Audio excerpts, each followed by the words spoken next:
කොළඹ නාලන්ද විද්‍යාලයේ ප්‍රධාන ශිෂ්‍ය නායකයාගේ සිදුවීම මේ වන විට දුරදිග ගොස් තිබෙනවා. අධ්‍යාපන අමාත්‍යාංශ ලේකම් නානක කළුවා විසින් මෙම සිද්ධිය සම්බන්ධව නාලන්දා විද්‍යාලයේ විදුහල්පතිවරයාගෙන් වාර්තාවක්ද කැඳවා තිබෙනවා. ඉන්පසුව අදාළ සිද්ධිය සම්බන්ධව ඉදිරි ක්‍රියාමාර්ග ගැනීමට නියමිතයි. මේ වන විට වාර්තා වන අන්දමට මෙම වීඩියෝස් ලීක් වී තිබුණේ මීට සති කිහිපයකට පෙරයි. එහිදී ප්‍රධාන ශිෂ්‍ය නායකවරයාගේ දුරකථනයේ තිබූ වීඩියෝස් එම පාසලේම තවත් ශිෂ්‍ය නායකයෙකු දැක තිබෙනවා.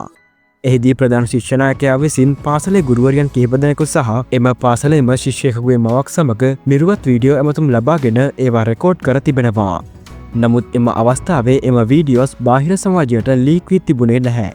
නමුත් ඊයේ දින එම වීඩියෝස් සමාජ මාධ්‍යයට නිකුත් වීමෙන් පසු ලැබුගින්නක් වෙන් පැතිර ගියා.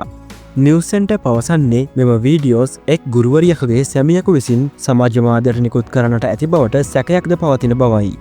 මින් පෙර පාසලේ ශිෂ්‍ය නායකයෙකුට ප්‍රධාන ශිෂ්‍ය නායකයාගේ දුරකථනයේ තිබූ වීඩියෝස් හමු වූ අවස්ථාවේදී ඔහු ඒ සම්බන්ධව පාසල් බලධාරීන් දැනුවත් කර ඇති අතර එහිදී අභ්‍යන්තර පරීක්ෂණයක්ද සිදුව තිබුණා. කෙසේ නමුත් මෙතෙක් සිද්ධියට මුහුණ දුන් කිසිදු ගුරුවරියක් හෝ මවක් නීතිය හමුවට ගොස් නැහැ. නමුත් වීඩියෝස් රෙකෝඩ් කර ළඟ තබාගත් ප්‍රධාන ශිෂ්‍ය නායකයා වීඩියෝස් ලීක් වීමට පෙර අපරාධ පරීක්ෂණ දෙපාර්තමේන්තුවට පැමිණිලි කර ඇති බවට නිවුස් සෙන්ටර් වාර්තා කරනවා. එහිදී ඔහු එම බලධාරීන්ට පවසා ඇත්තේ මගේ පෞද්ගලික වීඩියෝස් කිහිපයක් ලීක් වෙලා තියෙනවා. මගේ ගෞරවය නැතිවෙන්න කලින් අනේ ප්ලීස් සර් ඒවා අයින් කරලා දෙන්න යනුවෙන්. මේ සම්බන්ධ නවතම තොරතුරු ඉදිරියටත් රැගෙන ඒමට අප සූදානම්.